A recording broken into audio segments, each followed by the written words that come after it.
harus tulus, kepada siapa kita harus ikhlas dalam beragama, dalam melaksanakan amal ibadah.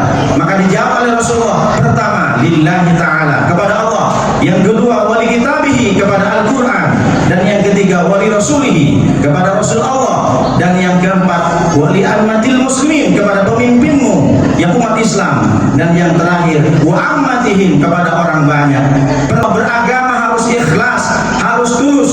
Salat, sedekah, zakat, puasa murni hanya semata-mata karena Allah, bukan karena kebutuhan saya pengen kaya, bukan karena saya dalam gelisah, karena dalam keadaan galau.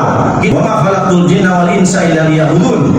Bukankah dalam salat kita sudah memberikan pernyataan kepada Allah setiap kali salat, inna salati wa nusuki wa mahyaya wa mamati lillahi rabbil alamin.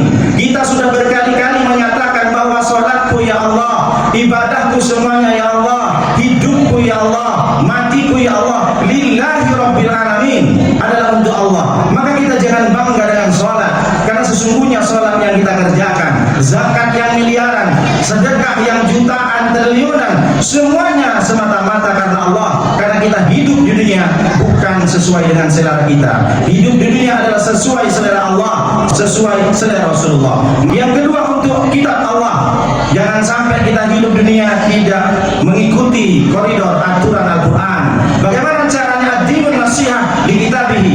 Kita mesti bukan hanya sekedar belajar tajwid, belajar Al-Quran, tapi kita membaca Al-Quran. Setelah membaca, memahami Al-Quran, dan yang terakhir mengamalkan. Cukup. Dan yang ketiga wali rasulihi. Tidak usah banyak kalau kita jelaskan kepada Rasulullah, agar kita dibilang orang yang beragama yang tulus, yaitu ikutin semua apa yang disampaikan Rasulullah, dari cara bicaranya, dari cara berbuat, dari cara beribadah. Wudunya Rasulullah bagaimana, sholatnya Rasulullah bagaimana. Dan yang keempat yaitu wali aimatil muslimin. Kita tidak dianjurkan hanya mengikuti Allah, kita tidak dianjurkan hanya mengikuti Rasulullah dan kitab Allah Al-Quran, tapi kita juga patuh kepada pemimpin. Pemimpin skala kecil di rumah, kepala rumah tangga, ada RT, ada RW, ada lurah, ada pemerintah kota, ada gubernur, ada presiden. Selama pemimpin-pemimpin kita dalam keadaan benar, maka kita wajib mengikutinya. Kita tidak boleh menolak, dan itu adalah perintah dari Rasulullah. Dan yang terakhir wa